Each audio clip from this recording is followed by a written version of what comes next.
Avec Philippe Labbé, on va vous faire découvrir tout simplement les applications du beurre de cacao Micrio dans le domaine de la cuisine.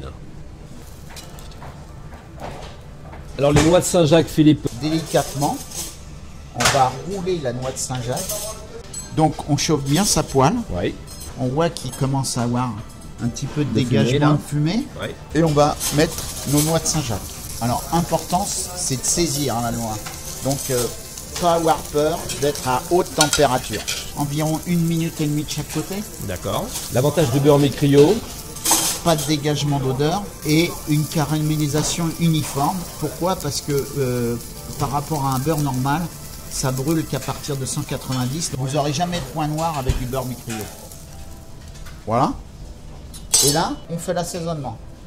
Translucide à l'intérieur et caramélisé à l'extérieur. Le beurre Micrio dans les poissons. Là, il s'agit quoi? D'un turbo, il me semble. Ouais. Donc on va le mettre sur toutes les faces. Uniquement du beurre Micrio. Ouais. Pas de sel, pas de poivre, pas d'épices, rien pour l'instant. Ouais, on assaisonne après. Et là, on va commencer la cuisson. Si ça rôtit trop fort, on baissera un peu la chaleur. C'est un morceau qui va prendre entre 5 et 7 minutes de cuisson. On n'a pas de risque de toute manière d'avoir du beurre brûlé autour, étant donné que on utilise très peu de beurre par rapport à un beurre traditionnel. Là, on voit, il n'y a aucune déperdition de gras. Donc tout va rester à l'intérieur. Et si on utilisait du beurre? Le beurre, il brûle à partir de 130-140. Donc l'avantage du beurre Micrio, c'est que si on est un peu haut en chaleur, ça va caraméliser un peu plus fort, mais il n'y aura pas de Il n'y aura pas de brûlé, sera pas brûlé. Et c'est beaucoup plus sain pour la santé. D'accord. Vous n'avez pas forcément une aiguille, mais vous pourrez avoir un petit couteau. Et la cuisson, on la sent. Quand vous transpercez sans résistance avec un couteau, votre poisson est prêt et il est cuit. On va mélanger le beurre Micrio avec le curry. Donc là, on voit la différence de couleur. On va pouvoir passer à la cuisson.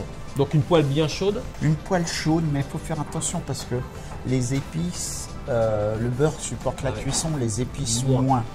Alors on va voir aussi hein, la coloration de la langoustine. Hein, c'est super. En couleur, ça donne une très très belle couleur. Il faut toujours penser langoustine, Saint-Jacques, pas trop cuit. Hein. Ouais. Il faut toujours que ça soit rosé. Un des gros avantages aussi du beurre Micrio, on peut l'essuyer directement et faire passer d'un poisson à une viande ou d'une viande à un légume. Et tu passes directement de l'un à l'autre sans aucun problème, voilà. Et sans ramener de l'odeur. Il n'y a pas du tout d'odeur. Ni de goût. On va faire un dérivé du carpaccio. Cette pièce de viande va garder son jus à l'intérieur.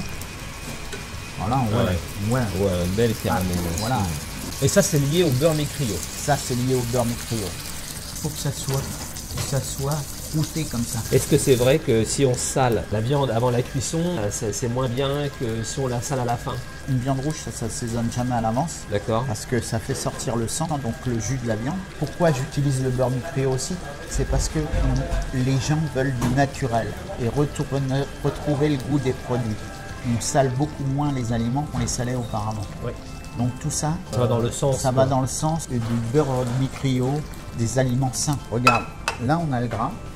Bon, on va mettre l'essence du zeste, un peu d'ail haché comme ça, et on va déglacer avec un petit peu de jus de citron.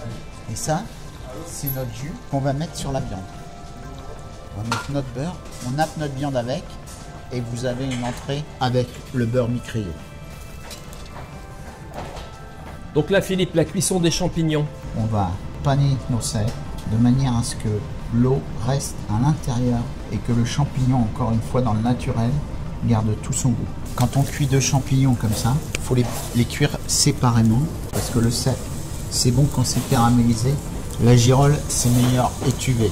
D'accord, donc à des périodes différentes, tu vas intégrer les champignons dans la poêle. Ouais. Tu vois là, le beurre qu'on a rajouté, il n'est même pas dans la poêle, il est juste en train de glacer le champignon. On y va, on met nos petites girolles. On voit tout de suite l'avantage de l'utilisation de ce beurre. Ben voilà. Là, c'est sûr. Alors, pas d'eau. Pas d'eau. Voilà, quelque chose de tout naturel. On peut y mettre un peu de fleur de sel et de poivre à la fin. Ensemble avec Philippe Labbé, nous avons vu des recettes très simple à appliquer avec le beurre de cacao mi-cryo. Donc nous avons vu simplement les champignons, le poisson, les crustacés à travers la langoustine et la noix de Saint-Jacques, le bœuf exceptionnel avec une caramélisation presque je n'ai jamais vue. L'avantage du beurre mi-cryo, c'est que c'est très simple et c'est très facile d'utilisation à la maison. Très bien, et bien ça sera le mot de la fin. Merci beaucoup Philippe. Avec plaisir.